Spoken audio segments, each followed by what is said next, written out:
Hello and welcome back friends. स्वागत है आप सबका AK एकेडमी क्लास में।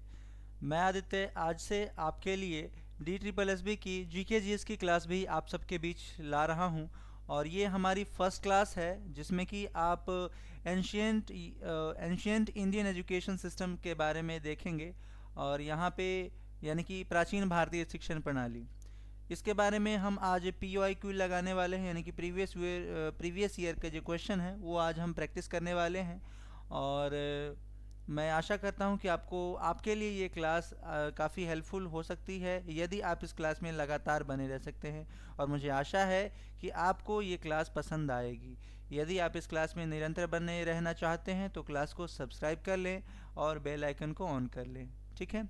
और एक बार इस वीडियो को अपने उस मित्रों के बीच ज़रूर शेयर करें जो टीचिंग एग्ज़ाम्स की तैयारी करते हैं। फ़िलहाल जो हमारा व्याकरण का जो सेक्शन है, जो कि आज तीसरी क्लास होगी, वो आपको शाम में यानी कि इवनिंग में आपको भेज दिया जाएगा। आपकी क्लासेस भेज क्या दिया जाएगा, होगी, ठीक है, शाम में होगी।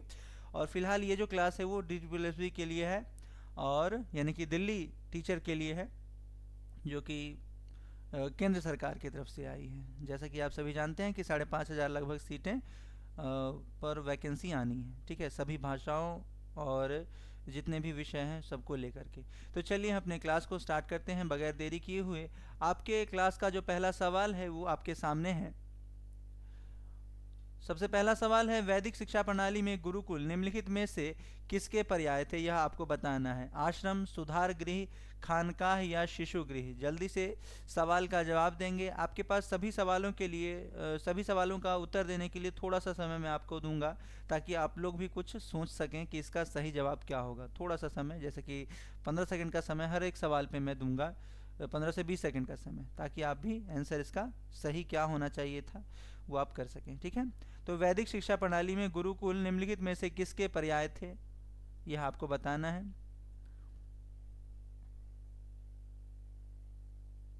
और साथ ही मैं यह बात भी कहना चाहूँगा कि हमारे इस AK एकेडमी क्लास पे, यहाँ पे चैनल पे आपको हिंदी व्याकरण की classes basic to advance level तक अभी चलाई जा रही हैं। यदि आप एस्टेट की परीक्षा देने जा रहे हैं, या फिर आपका BPSC 3.0 देना है आपको, और यदि आपका विषय हिंदी है, तो आप ये क्लास ज्वाइन कर सकते हैं। आपको यहाँ से बेहतर रिजल्ट मिल जाएगा, ठीक है। तो अभी हम हिंदी व्याकरण को लेकर चल रहे हैं, आगे हम लिटरेचर यानी कि साहित्य पे भी काम करेंगे। और उसके बाद फिर PYQ, मतलब हमारा व्याकरण कंप्लीट होने के बाद हम व्याकरण से संबंधित PYQ इतने लगा लेंगे कि आपको फिर प्रॉब्लम होगा ही नहीं कि व्याकरण से संबंधित कोई सवाल छूटे, ठीक है। तो चलिए इस सवाल का जो फिलहाल जवाब होगा कि वैदिक शिक्षा प्रणाली में गुरुकुल निम्नलिखित में से किसके पर्याय थे, तो इसका जवाब होगा आश्रम, यानी कि ऑप्शन नंबर A हमारा सही जवाब होगा। ऑप्शन नंबर A, विकल्प पहला सही होगा। एक मिनट, मैं ज़रा पेन ले लूँ।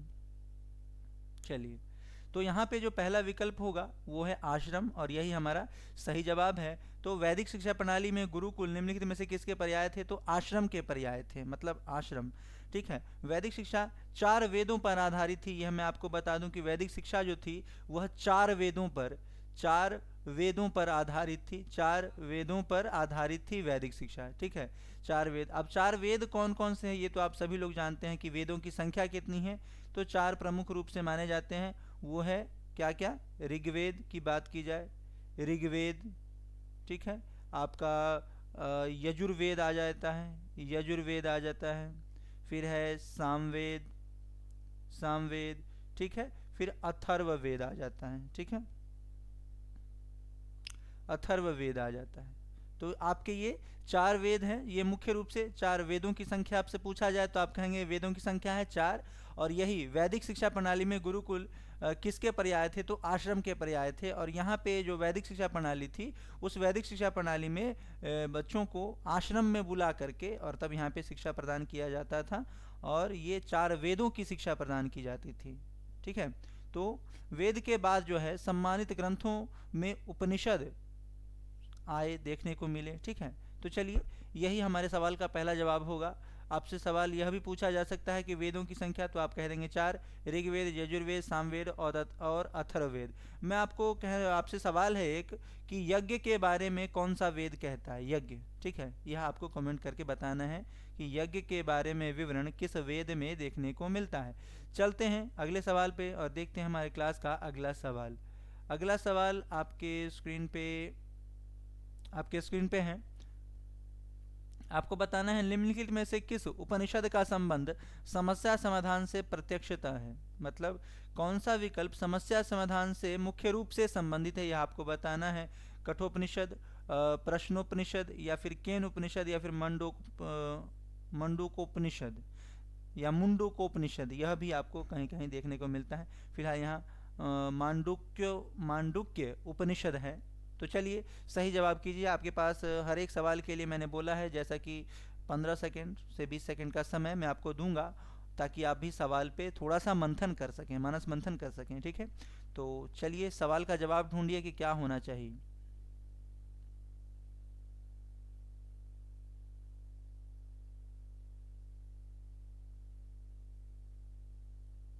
तो फिर फिलहाल यहाँ पे जो हमारा सही जवाब होगा वो होगा ऑप्शन नंबर सी, प्रश्नोपनिषद, ठीक है। एक मिनट, पेन नहीं, किधर चला जाता है पेन।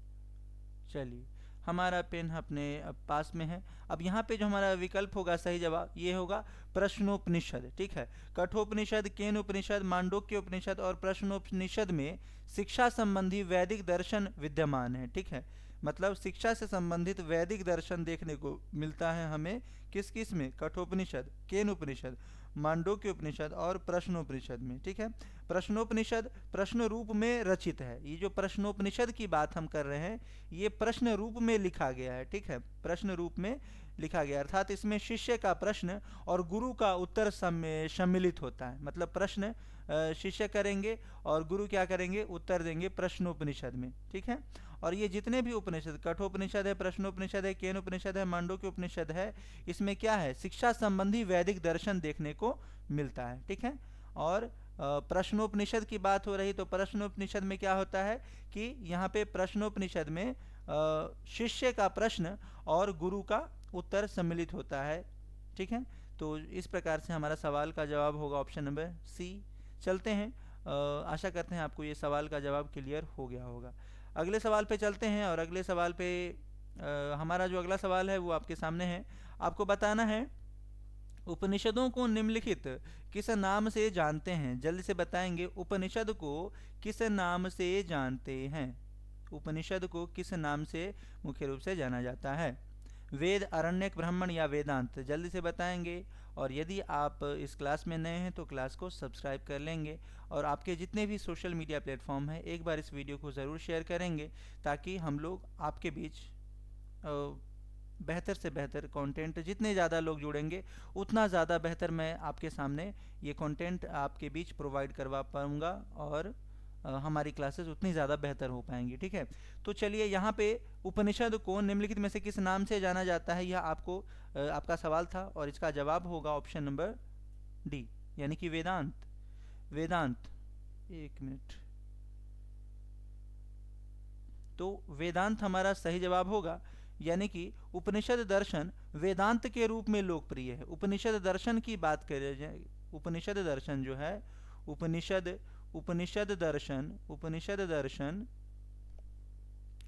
दर्शन की बात की जाए तो यह मुख्य रूप से वेदांत के रूप में वर्णित है, ठीक है, वेदांत के रूप में वर्णित है। और वेदों के अंत में आने वाले ग्रंथ वेदांत हुए। मतलब वेदांत किसे कहेंगे, वेदांत, जो ये जो वेदांत शब्द है ना, वेदांत, वेदांत, इस शब्द से ही पता चलता है वेदांत मतलब वेदों के अंत में आने वाले उपनिषद को ही वेदांत कहा गया, ठीक है। यहाँ पे उपनिषदों को निम्नलिखित में से किस नाम से जानते हैं, तो वेदांत हमारा सही जवाब होगा ऑप्शन नंबर डी। और चलते हैं अगले सवाल पे और देखते हैं हमारे क्लास का अगला सवाल। एक मिनट, चलिए अगला सवाल आपकी स्क्रीन पे है। प्रसिद्ध मित्र द्वय कृष्ण सुदामा के गुरु का नाम क्या था। यह तो काफ़ी इम्पोर्टेंट क्वेश्चन हो सकता है आपके एग्ज़ाम के दृष्टिकोण से, और ये प्रीवियस ईयर क्वेश्चन है, तो आपको ये क्वेश्चन या फिर ये क्लास करने में कोई हेजिटेशन या हिचकिचाहट नहीं होना चाहिए, ठीक है। और चलिए इस सवाल का जवाब दीजिए। प्रसिद्ध मित्र द्वय कृष्ण सुदामा के गुरु का नाम क्या था? जो कृष्ण और सुदामा थे उनके गुरु का नाम क्या था? सुदामा के गुरु का नाम महर्षि कपिल, महर्षि संदीपन, या फिर महर्षि कनाद, या फिर महर्षि धौम्य? जल्दी से बताएंगे कि प्रसिद्ध जो दो मित्र थे कृष्ण और सुदामा, उनमें सुदामा के गुरु का, कृष्ण सुदामा के गुरु दोनों के गुरु का नाम क्या था, यह आपको बताना है।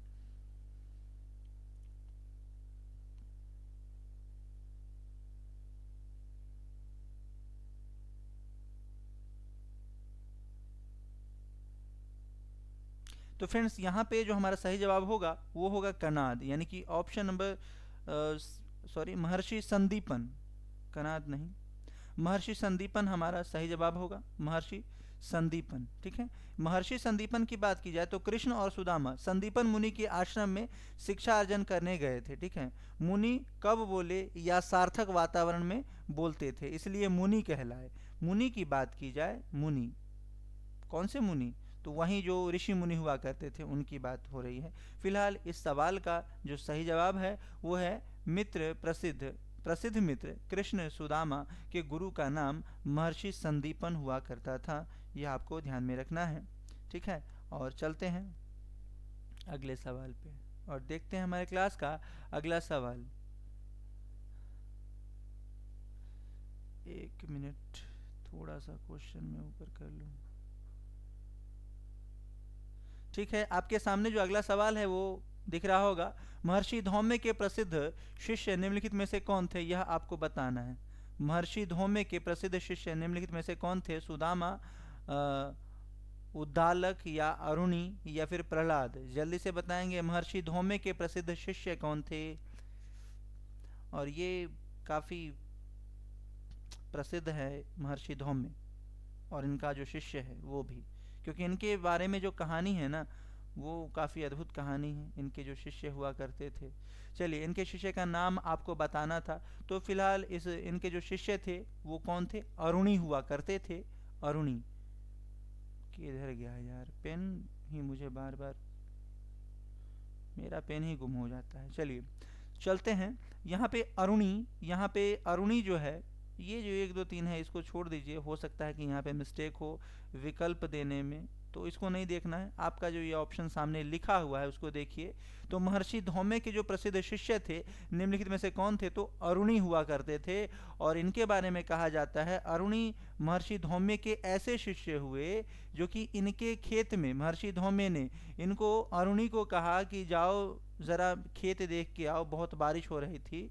और उस बारिश में भी महर्षि धौम्य ने कहा अपने शिष्य अरुणी को कि ज़रा खेत में देख के आओ, धान की खेत थी, और क्या हमारे धान की खेत में ऐसा तो नहीं कि पानी बहुत ज़्यादा भर गया है?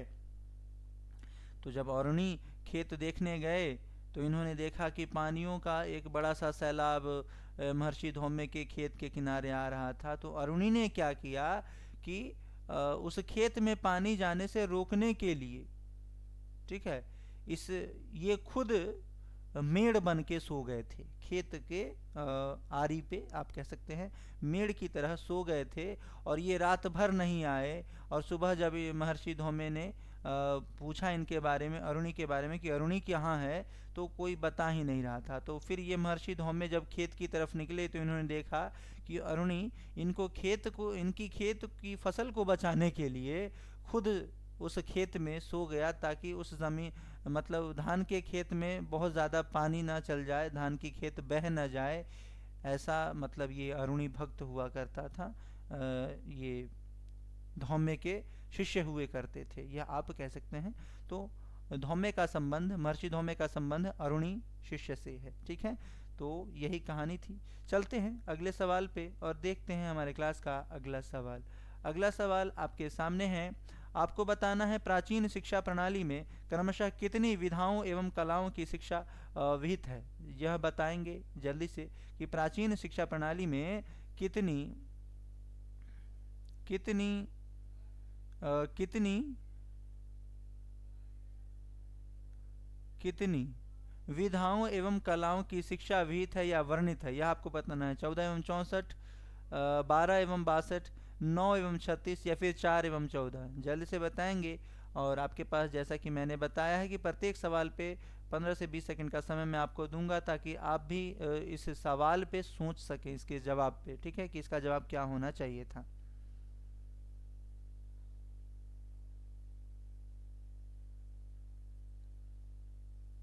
तो इसका जो सही जवाब होगा 14 एवं 64, ठीक है, 14 एवं 64 इसका सही जवाब होगा। यहाँ पे 14 विधाओं या विद्वता संबंधी विज्ञान तथा 64 कलाओं यानी कि कला संबंधी दैनिक जीवन नित्य क्रिया संबंधी कार्य, ठीक है, शिक्षा के अभिन्न अंग होते हैं, ठीक है। तो 14 विधाओं और 64 कलाओं से संबंधित 64 कला, 14 विधा, 14 14 जो है विधाओं, 14 विधाओं और 64 कलाओं कलाओं के बारे में यहाँ पे जिक्र किया गया है शिक्षा, प्राचीन शिक्षा प्रणाली में 14 विधाओं और 64 कलाओं के बारे में, ठीक है। तो चलते हैं और देखते हैं हमारे क्लास का अगला सवाल। फिलहाल इस सवाल का जो सही जवाब होगा ऑप्शन नंबर ए, ठीक है। और देखते हैं हम अपने क्लास का अगला सवाल। अगला सवाल आपकी स्क्रीन पे है। आपको बताना है निम्नलिखित में से कौन सा आश्रम शिक्षा व्यवस्था से संबंधित है, यह आपको बताना है। ब्रह्मचर्य, संन्यास, गृहस्थ या फिर वानप्रस्थ। जल्दी से बताएंगे कि निम्नलिखित में से कौन सा आश्रम शिक्षा व्यवस्था से संबंधित है। और ये सवाल बहुत ही ज़्यादा इजी है, ठीक है। तो जल्दी से कीजिए कि इसका राइट जवाब क्या होगा, कि कौन सा आश्रम शिक्षा व्यवस्था से संबंधित है।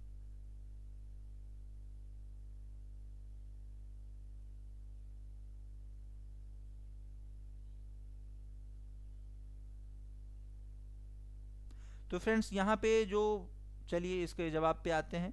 तो ये जो 4 आश्रम दिए गए, ब्रह्मचर्य आश्रम, संन्यास आश्रम, गृहस्थ आश्रम और वानप्रस्थ आश्रम की बात की जाए, तो यहाँ पे पूछा गया कि शिक्षा शिक्षा व्यवस्था से संबंधित आश्रम कौन सा है। तो शिक्षा का उद्देश्य क्या होता है, तो शिक्षा का उद्देश्य यदि हम देखें तो एक उन्नत जीवन के लिए अभ्यासरत प्रायोगिक क्रियाकलापों के लिए शिक्षा प्रशिक्षित करना था।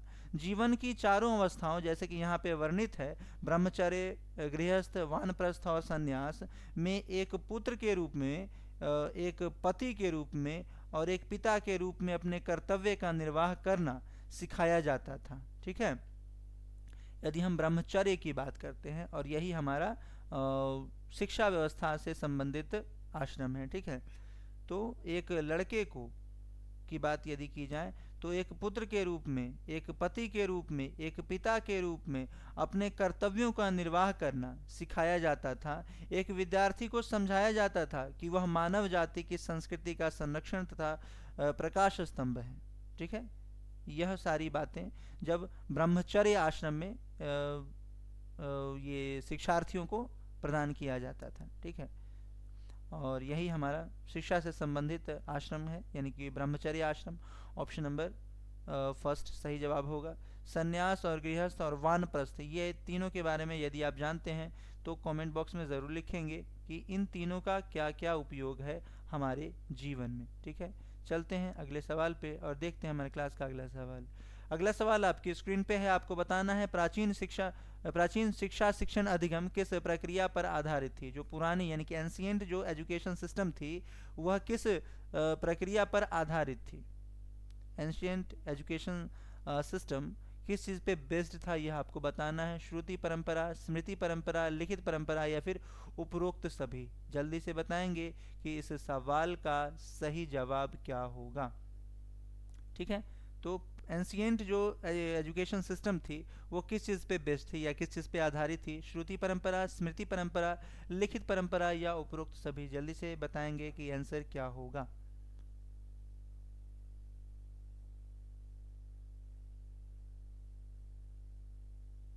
तो फ्रेंड्स यहाँ पे जो हमारा सही जवाब होगा वो स्मृति परंपरा, ठीक है। प्राचीन जो शिक्षा व्यवस्था थी वो स्मृति परंपरा पे आधारित थी, यानी कि जो पुराने समय में जो शिक्षा प्रदान की जाती थी स्टूडेंट लोग को या विद्यार्थियों को, वो क्या किया जाता था कि गुरु आश्रम में रख करके उनको शिक्षा प्रदान करते थे।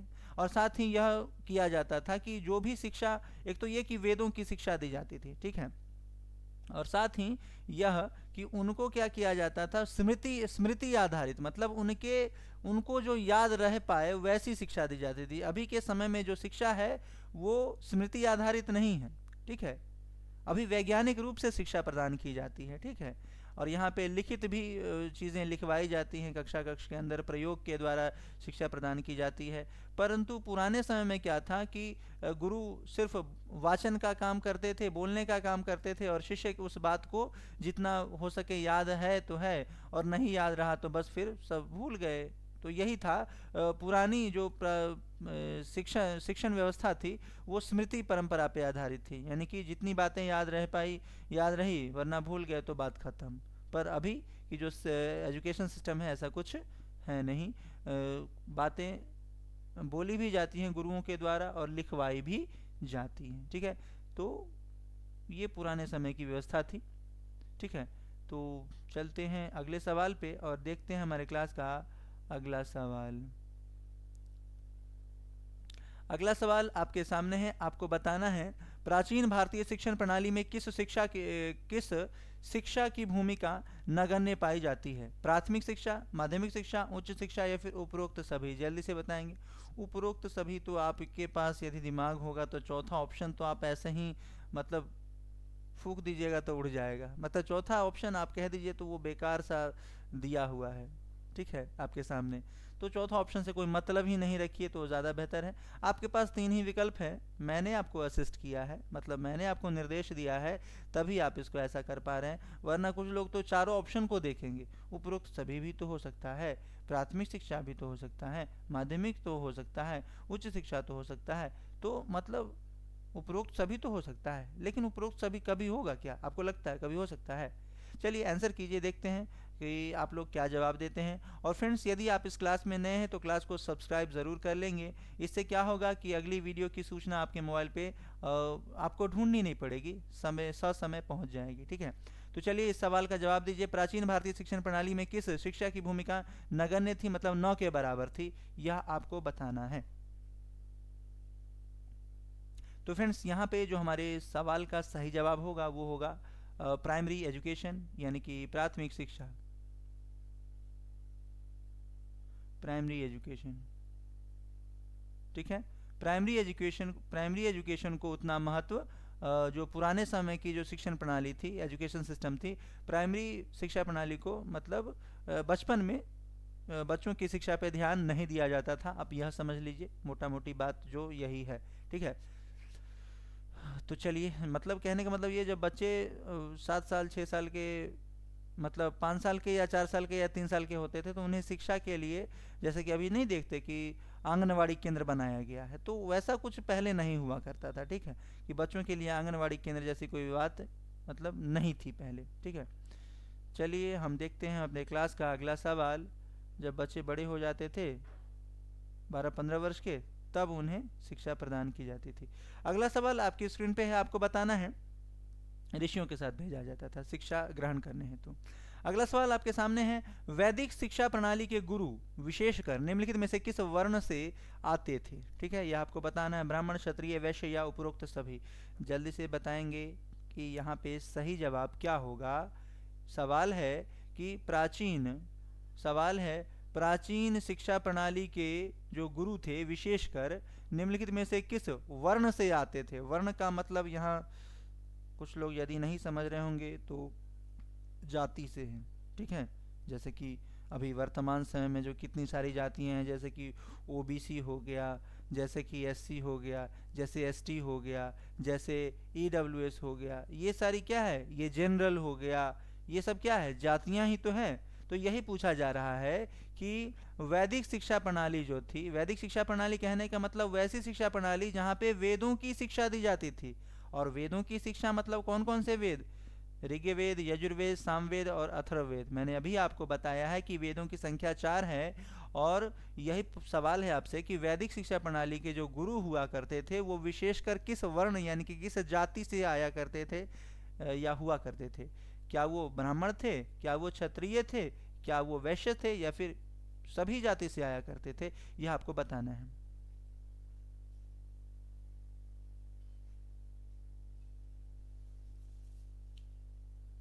तो फ्रेंड्स यहाँ पे जो हमारा सही जवाब होगा वो होगा ऑप्शन नंबर फर्स्ट, यानी कि ब्राह्मण। ठीक है, जो वैदिक शिक्षा प्रणाली हुआ करती थी वो, उनमें वैदिक शिक्षा प्रणाली निम्नलिखित में से किस वर्ण से आते थे? तो ब्राह्मण जो वर्ण के लोग थे, मतलब ब्राह्मण जाति के जो लोग हुआ करते थे, वही वैदिक शिक्षा प्रणाली प्रदान करने का काम करते थे लोगों के बच्चों को। ठीक है, तो वैदिक शिक्षा प्रणाली ब्राह्मण वर्ण के लोग या ब्राह्मण जाति के लोग ही वैदिक शिक्षा प्रणाली प्रदान किया करते थे। ठीक है, ध्यान में रखेंगे इस बात को। और कुछ लोगों का हो सकता है कि ये कन्फ्यूजन हो कि ओबीसी का फुल फॉर्म क्या होता है, एससी का फुल फॉर्म क्या होता है, एसटी का और ईडब्ल्यूएस का और जनरल का। तो मैं आपको बता दूं, ओबीसी का मतलब होता है अदर बैकवर्ड कास्ट। ठीक है,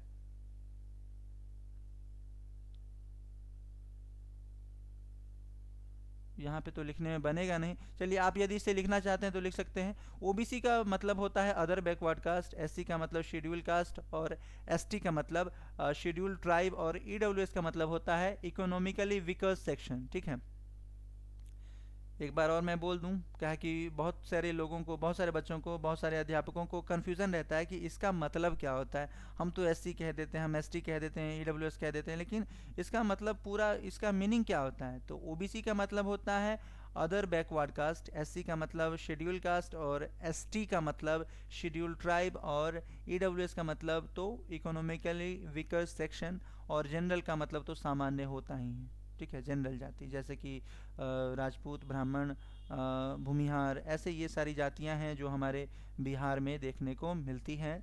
और चलते हैं अगले सवाल पे। अगला सवाल आपकी स्क्रीन पे है, आपको अगले सवाल का जवाब देना है। एक मिनट रुक जाइए। चलिए, अगला सवाल आपके सामने है। आपको बताना है, आपको बताना है आप द्वीपो भव, मतलब अपना दीपक खुद बनो।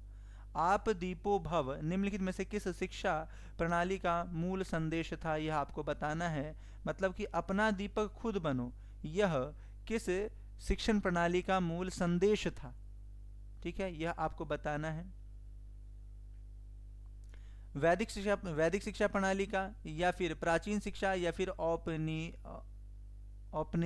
औपनिषदिक औपनिषदिक शिक्षा, या फिर उपरोक्त सभी। देख रहे हैं, मैं खुद से लिख रहा हूँ और फिर मैं ही अटक रहा हूँ। हिंदी है, हिंदी। कुछ लोगों को लगता है कि हिंदी कुछ नहीं है, तो हिंदी, मैं आपको बता दूं कि हिंदी सबके बस की बात नहीं है। ठीक है, तो हिंदी को आसान मत समझिए। ठीक है, तो चलिए, आपको इसका जवाब देना है कि आप दीपो भव, अप दीपो भव मतलब अपना दीपक खुद बनो, निम्नलिखित में से किस किस शिक्षण प्रणाली का मूल संदेश था? ये एक संदेश है। ठीक है, जो लोगों को दिया जाता था कि अपना दीपक खुद बनो, मतलब अप दीपो भव। तो किस शिक्षण प्रणाली का यह उद्देश्य था, यह आपको बताना है। तो यहाँ पे जो हमारा सही जवाब होगा वो होगा ऑप्शन नंबर डी, उपरोक्त सभी। क्या आपको ऐसा लगता है? चलिए, इस बारे में हम देखते हैं कि यहाँ पे सही जवाब वैदिक शिक्षा प्रणाली, हाँ, यहाँ पे जो हमारा सही जवाब होगा वो होगा वैदिक शिक्षा प्रणाली। ठीक है, यानी ऑप्शन नंबर फर्स्ट यहाँ पे सही जवाब होगा। फर्स्ट कैसे होगा? मैं माफ़ी चाहूँगा, इस क्वेश्चन में थोड़ा सा कंफ्यूजन है। इस क्वेश्चन को हम नेक्स्ट क्लास में करेंगे।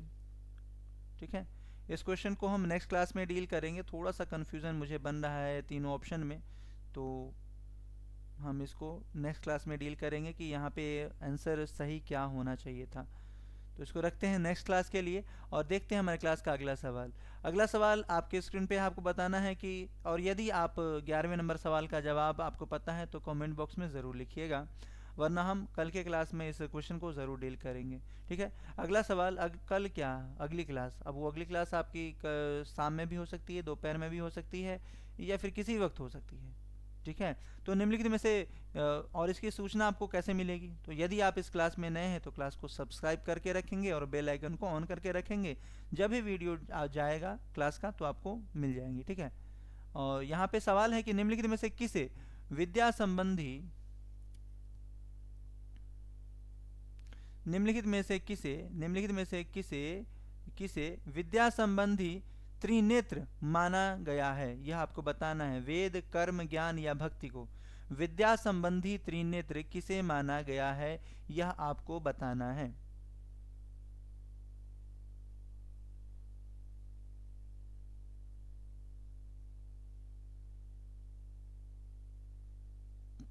चलिए, यहाँ पे जो सही जवाब होगा, आशा करते हैं आपने कर लिया होगा आंसर।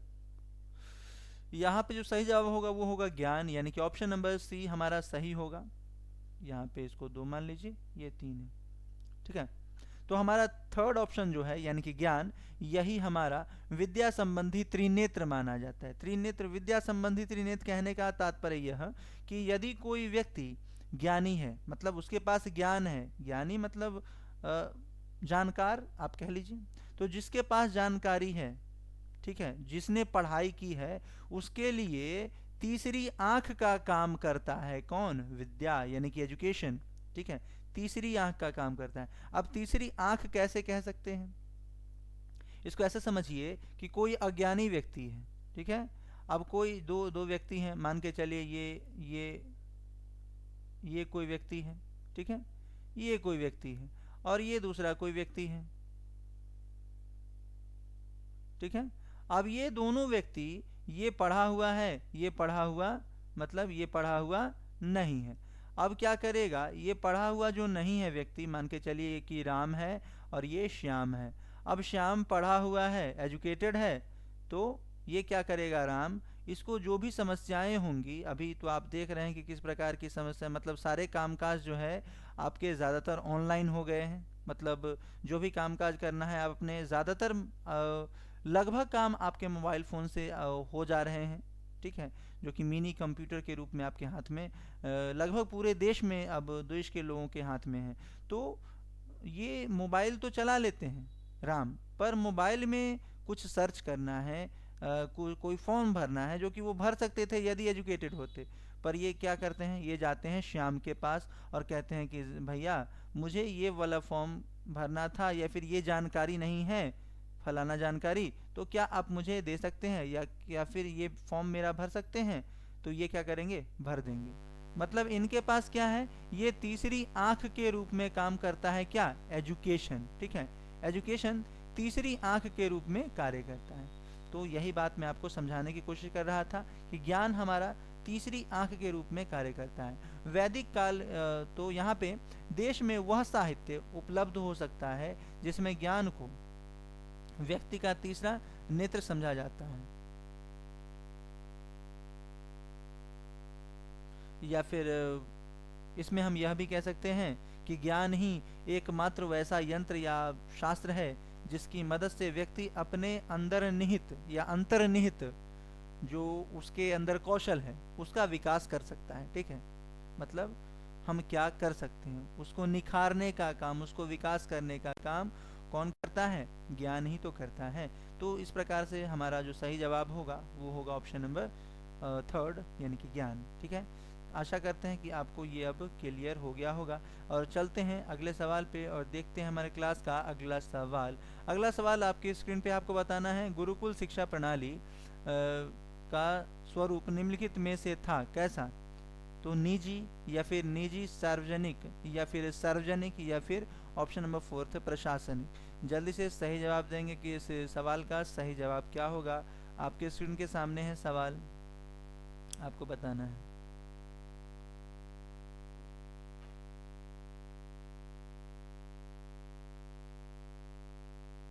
जल्दी से आंसर बताएंगे फ्रेंड्स कि हमारा राइट जवाब क्या होगा।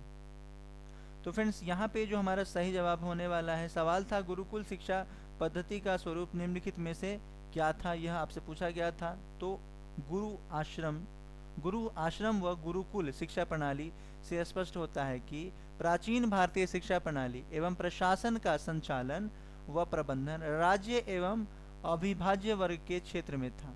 आचार्य व गुरु के हाथों में बच्चों को सौंपकर समाज जीविकोपार्जन में लगा हुआ था।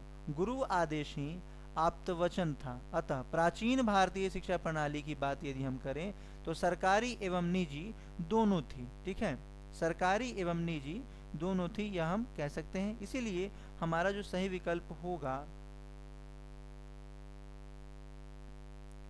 ऑप्शन नंबर सेकंड होगा। ठीक है, ऑप्शन नंबर सेकंड यानी कि निजी एवं सार्वजनिक दोनों। ठीक है, चलते हैं अगले सवाल पे और देखते हैं हमारे क्लास का अगला सवाल।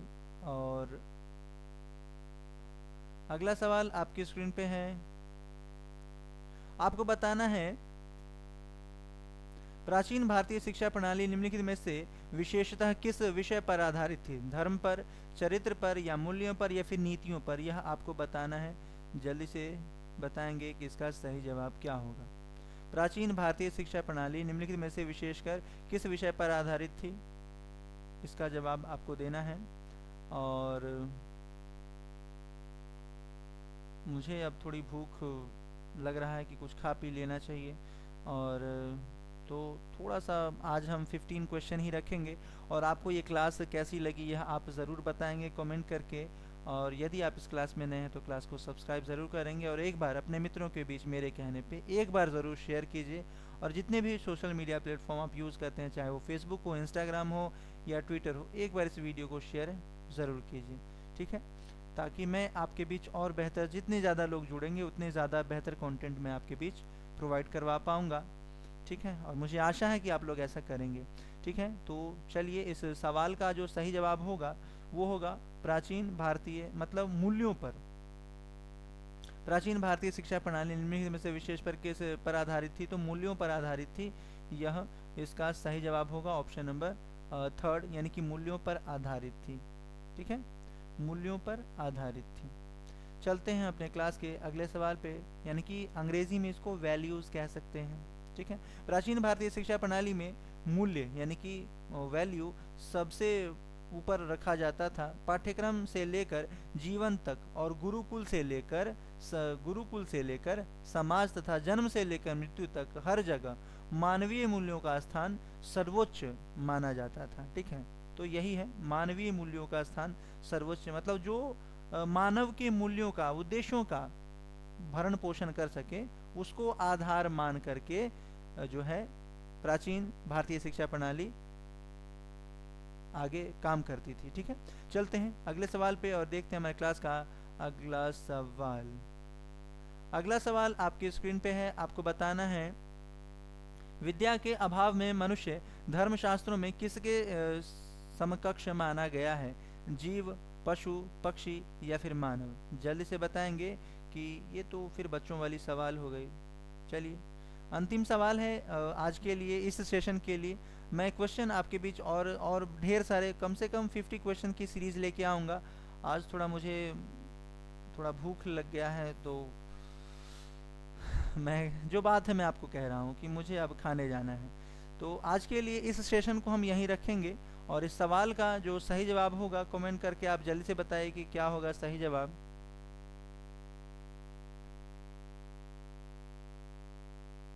तो जल्दी से बताएंगे फ्रेंड्स कि इसका सही जवाब क्या होगा।